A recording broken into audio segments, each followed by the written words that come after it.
नमस्कार, जय Shri Ram. Super monthly chart के एक और ताज़ा तरीन एपिसोड में आप सभी का स्वागत है।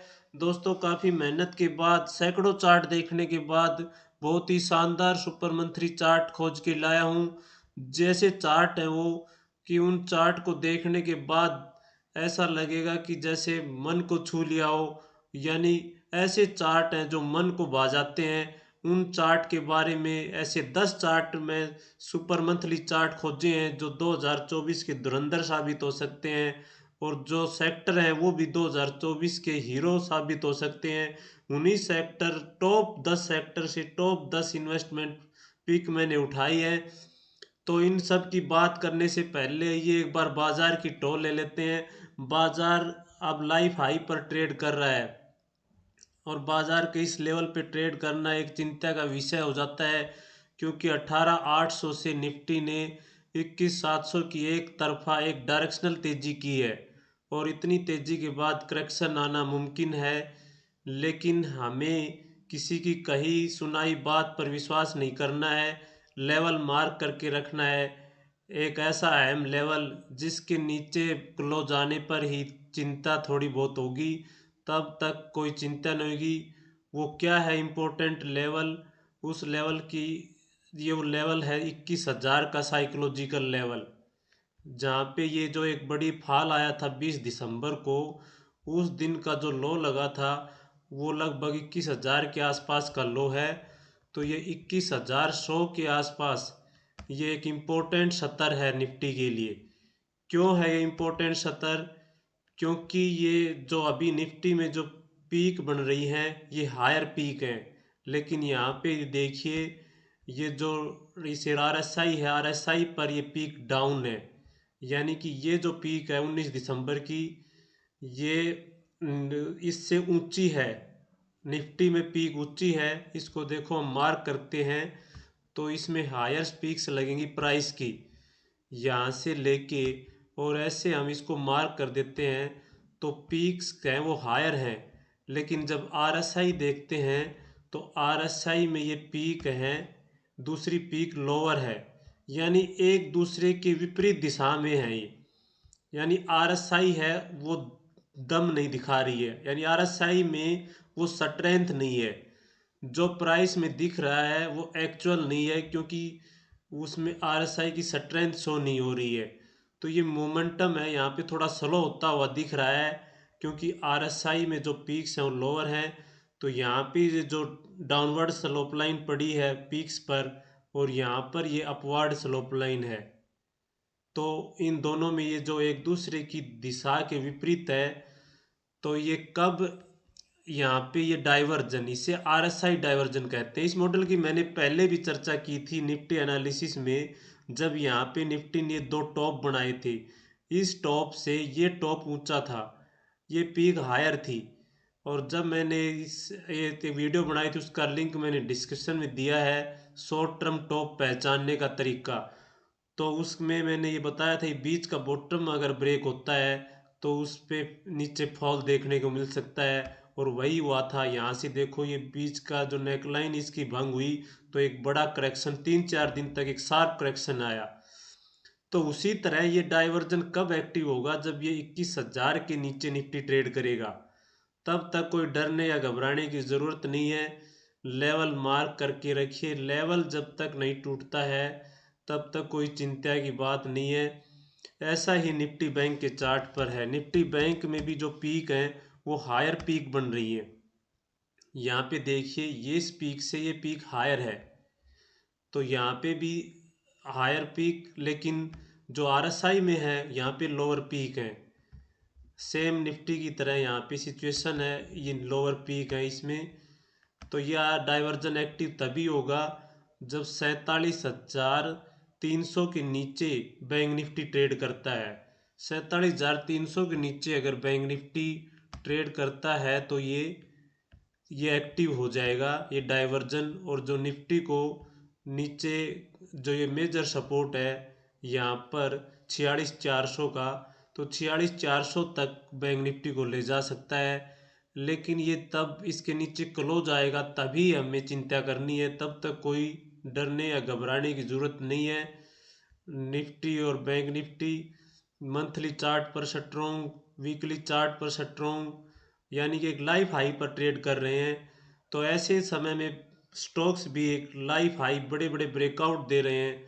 तो ऐसे ही बड़े बड़े शानदार सेक्टर से शानदार जो मंथली सुपर मंथली चार्ट में खोज के लाया हूँ।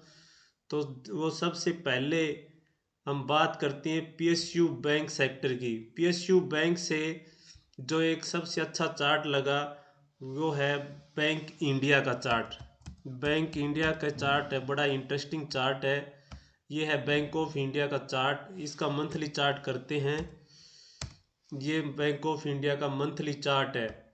मंथली चार्ट पर इसमें ये नीचे एक अच्छा बेस फॉर्मेशंस, यानी कि करीब 3 सालों के बाद 18 से लेके 23, 5 सालों के बाद 5 सालों के कंसोलिडेशन के बाद एक अच्छा बेस बना के, और इसने ये 110 के ऊपर ब्रेकआउट दिया है। इस महीने 110 के ऊपर अच्छा क्लोज आया है। अब इस चार्ट के लिए जो अगला जो रेसिस्टेंस, पहला रेसिस्टेंस ये 130 के आसपास है, और उसके बाद ये 200 का 70 है। यानी कि जो इसमें डाउन ट्रेंड की जो श्रृंखला थी उसको निरस्त करके और हायर बॉटम्स की श्रृंखला स्टार्ट हो गई है। और इसमें हायर वॉल्यूम भी देखने को मिल रहे हैं पीएसयू बैंकों में। सारे पीएसयू बैंकों के चार्ट बहुत ही शानदार हैं। सभी पीएसयू बैंकों में अच्छा खासा वॉल्यूम क्रिएट हुआ है, जो कि इसमें काफ़ी ऊंचे के लेवल तक ले जा सकते हैं। और दूसरा जो सेक्टर है जो 2024 में कमाल कर सकता है, oil and gas. Oil and gas में जो सबसे अच्छा चार्ट है कैस्ट्रोल इंडिया का चार्ट है। ये है कैस्ट्रोल इंडिया का चार्ट। कैस्ट्रोल इंडिया के चार्ट पे भी, यहाँ पे भी लगातार डाउन ट्रेंड था। लंबी अंडर परफॉर्मिंग के बाद अभी स्टॉक्स ने आउट परफॉर्म करना स्टार्ट कर दिया है। और इसने यहाँ पे ये 2 सालों के कंसोलिडेशन के बाद यहाँ पे एक बड़े विशालकाय सिमेट्रिकल ट्रायंगल का ब्रेकआउट हुआ। उसके बाद ये शानदार तेजी देखने को मिली। और अब यहाँ पे जो मेजर लेवल था ये वाला, जहाँ पे इसने 3-4 बार मंथली चार्ट पर सपोर्ट लिया था, ये जो मैं मार्क करता हूँ, इस सपोर्ट्स को पार करके इसने इसको पार किया है। और पार करने के बाद इसमें लाइफ हाई तक के टारगेट निकलते हैं। तो इस चार्ट को भी ज़रूर स्टडी कीजिए। अगला जो सेक्टर है जो 2024 में के लिए अच्छा चल सकता है, जिसने 2023 में कुछ खास नहीं किया, वो है केमिकल सेक्टर। केमिकल सेक्टर से मैंने मुझे जो इंटरेस्टिंग चार्ट लगा वो है एनएफएल का। ये एनएफएल का चार्ट है। एनएफएल ने भी कई सालों के कंसोलिडेशन का, यानी कि यहाँ पे देखिए ये जो पीक बनी थी ये 1 मार्च 2012 में बनी थी। यानी करीब 11 सालों बाद ये इस साइकिल में ट्रेड करता रहा। यानी कि ये जो साइकिल है इस साइकिल में ऐसे एनएफएल ट्रेड करता रहा। अब इसने यहाँ ब्रेकआउट दिया है। तो इस 11 सालों के कंसोलिडेशन को पार करके एनएफएल ने 90 के ऊपर एक शानदार क्लोजिंग दी है, जिससे कि इतने बड़े जो इसकी जो स्टेज थी, जो कई सालों की स्टेज थी साइकिल वाली, इसको पार करके इसने सेकंड स्टेज में प्रवेश कर दिया है। और सेकंड स्टेज में जब कोई स्टॉक निकलता है तो वो तीसरी स्टेज तक भी जाता है। यानी कि बहुत लंबे टारगेट निकलते हैं। तो इस चार्ट को भी ज़रूर स्टडी कीजिएगा। अगला जो सेक्टर है जो 2024 में बढ़िया कमाल कर सकता है, जिसने 2023 में अंडर परफॉर्म किया, वो है आईटी सेक्टर। आईटी सेक्टर में भी ताजगी और स्फूर्ति लौटी है। और सारे आईटी चार्ट है आईटी सेक्टर के, टोटल चार्ट बहुत ही शानदार है मंथली चार्ट पर। इन चार्ट्स को जब हम देखते हैं तो ऐसा लगता है मार्केट बहुत ऊपर तक जाएगा। यानी कि सभी आईटी के सेक्टर ने बड़ा ब्रेकआउट दिया है, जिसमें कि सबसे पहला जो अग्रणी स्टॉक है कोफोर्ज है, जिसने बहुत ही शानदार मंथली ब्रेकआउट दिया है इस महीना। ये देखो ये कोफोर्ज का चार्ट है। कोफोर्ज के चार्ट पर ये विशाल का एक बॉटम बना के और इसने पिछले हाई को पार करके, प्रीवियस हाई को पार करके 60 59 60 के लेवल को पार करके एक बढ़िया मंथली क्लोज दिया है। तो इस चार्ट के भी बहुत लंबे टारगेट निकलते हैं, यानी काफ़ी बड़ा राउंडिंग ये बॉटम सा बना के, यानी कि बड़ा पैटर्न का ब्रेकआउट है। तो इसको भी ज़रूर अपने रडार पे रखिएगा। अगला जो सेक्टर है जो 2023 में ही चलना स्टार्ट हो गया था, फार्मा का सेक्टर, जिसमें अभी भी बहुत गुंजाइश बाकी है। फार्मा का सेक्टर में अभी ये बहुत सारे चार्ट जो हैं जिन्होंने अभी शानदार मोमेंटम दिखाया है। तो इन्हीं में से मैंने एक चार्ट निकाला है ग्रेनुअल्स का, GRANUL, ये ग्रेनुअल्स का इंडिया का चार्ट है। इस चार्ट को देखिए, क्या शानदार ब्रेकआउट लग रहा है। अब ऐसे चार्ट जब देखते हैं तो मन को छू जाते हैं, मन को भा जाते हैं। ये चार्ट कितना अच्छा स्ट्रक्चर लग रहा है इस चार्ट का, कि यहाँ पे इतना शानदार प्राइस एक्शन बना के ये ब्रेकआउट दर्ज हुआ है। और अब ये जो इसका प्रीवियस हाई है इसको फाड़ने को तैयार है। यानी ये 437 का लेवल है, इसको पार कर दे करके एक बड़ा ब्रेकआउट इस चार्ट पर होगा, जो कि इसे काफ़ी लंबे टारगेट क्या, ब्लू स्काई जोन में चला जाएगा। और लाइव हाई जोन में जाने के बाद कोई स्टॉक कितना चला जाए कुछ नहीं कहा जा सकता। बहुत ऊपर तक के टारगेट निकल नहीं, कोई मंजिल नहीं होती है लाइव हाई पे, आगे बढ़ते चले जाते हैं स्टॉक। तो इस चार्ट को भी स्टडी कीजिएगा। अगला जो एक सेक्टर है जो 2024 में अच्छा खासा रह सकता है, जो कि रियल्टी सेक्टर से जुड़ा हुआ है। रियल्टी सेक्टर से जुड़ा हुआ हाउसिंग फाइनेंस का एक सेक्टर है। ये भी सेक्टर में जानदार एक्शन देखने को मिल रहा है। और इसी सेक्टर से हमने एक चार्ट लिया है LIC हाउसिंग फाइनेंस का। ये LIC हाउसिंग फाइनेंस का चार्ट है। इस चार्ट पर भी एक बड़े सिमेट्रिकल ट्रायंगल का ब्रेकआउट हुआ है और उसके बाद से ये रुकने का नाम नहीं ले रहा है। यानी कि यहाँ से जब हम एक रेखा ऐसे डाल देते हैं, इनके क्लोज को मिला के, इन पीक्स की जो क्लोज हैं इनको मिला के ऐसे रेखा डाल दें एक, और नीचे इन बॉटम्स को जोड़कर एक रेखा खींच दी जाए, यहाँ से लेके इन बॉटम्स को मिला के हम एक रेखा यहाँ से यहाँ तक ऐसे डाल दें। ये यहाँ से ट्रेन लाइन पिक की और यहाँ से इसको ऐसे आयर्स बॉटम्स को मिला के एक रेखा डाल दी, तो ये सिमेट्रिकल ट्रायंगल जिसमें दो पीक होती हैं, दूसरी लोअर होती है, और दो बॉटम होते हैं, दूसरा बॉटम हायर होता है। तो ये जो पैटर्न बनता है इसे सिमेट्रिकल ट्रायंगल पैटर्न बोलते हैं। और यहाँ ही इसका ब्रेकआउट आया था, उसके बाद ये लगातार 3 4 महीने से तेजी दिखा रहा है, यानी स्ट्रॉन्ग मोमेंटम में है। जिनकी जिसकी ओवरऑल ट्राजेक्टरी किसी भी टाइम फ्रेम पे देख लो बहुत स्ट्रॉन्ग मोमेंटम है। तो ये भी एक, इस चार्ट को भी अपने रडार पे रखना। अगला जो सेक्टर है इंफ्रा का सेक्टर, यानी चुनावी साल में सरकार का फोकस इंफ्रा पे विशेषकर होता है।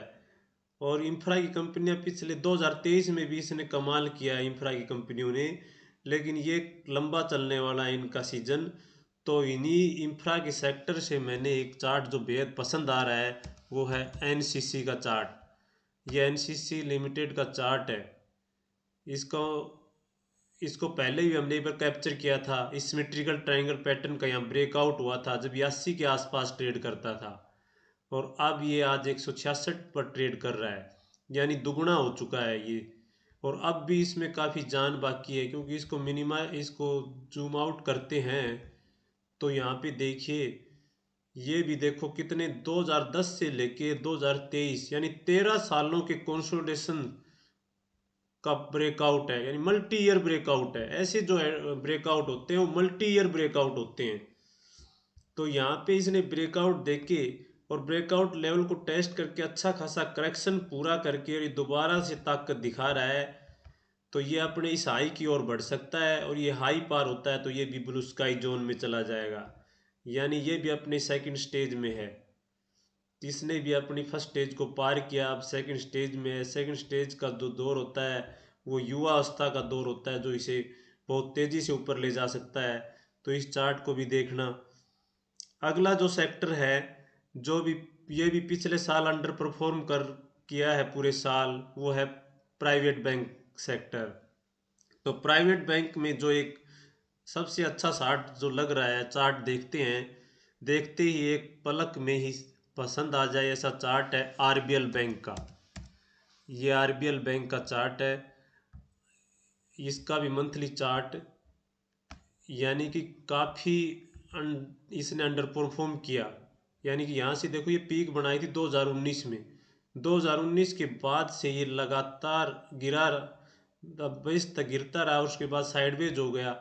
और काफ़ी कंसोलिडेशन के बाद, यानी कि 2-3 सालों के कंसोलिडेशन के बाद इसने इस लेवल को पार करके, ये जो पिछला हाई है इसको हाई पार करके, यानी जो डाउन ट्रेंड था उसका समाप्त करके इसमें अप ट्रेंड की शुरुआत हो गई है।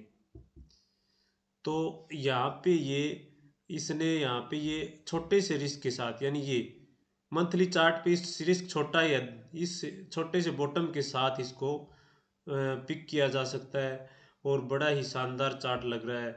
अब ये जो इसने इसको टेस्ट कर लिया, इस रेसिस्टेंस को ये पार करने के बाद इसमें रेसिस्टेंस ही नहीं है, यानी यहाँ पे ये लेवल है जो 300 का लेवल, ये पार होने के बाद आगे रेसिस्टेंस ही नहीं है, यानी कि ये भी काफ़ी तेज़ी से दौड़ लगा सकता है। इसको भी एक बार गौर से स्टडी कीजिएगा आरबीएल बैंक को।